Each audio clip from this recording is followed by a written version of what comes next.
সেই আমিরে জামাতের নেতৃত্বে আগামী দিনের একটি সুন্দর বাংলাদেশ বিনির্মাণের জন্য আজকের এই লক্ষ্মীপুরের লক্ষ জনতা, যেখানে আমাদের প্রিয় ভাই ডাক্তার ফয়েজকে হত্যা করা হয়েছিল, প্রিয় ভাই শহীদ মহসিন, জাহিদ, আফনান, উসমান সহ বৈষম্য বিরোধী আন্দোলনে এই রাজপথে রক্তাক্ত হয়েছিল।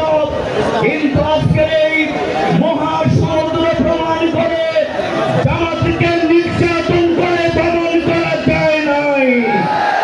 কারণ এই আন্দোলনের কর্মীরা মহান পরওয়ারদিগারের সন্তুষ্টির জন্য আমরা গভীর রাতে আল্লাহকে চেষ্টা করি, আর কোন শক্তির কাছে আমরা মাথা নোয়াই না।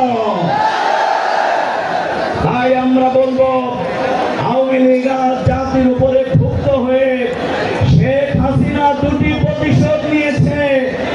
একটি হচ্ছে তিনি 28 অক্টোবর থেকে শাপলা চত্বর সেনা সদস্য হত্যা, আমাদের নেতৃবৃন্দকে হত্যা করে গোটা বাংলাদেশকে মৃত্যুপুরীতে পরিণত করেছে। তাই বাংলার মাটিতেই খুনি হাসিনার বিচার অনুষ্ঠিত হবে ইনশাআল্লাহ।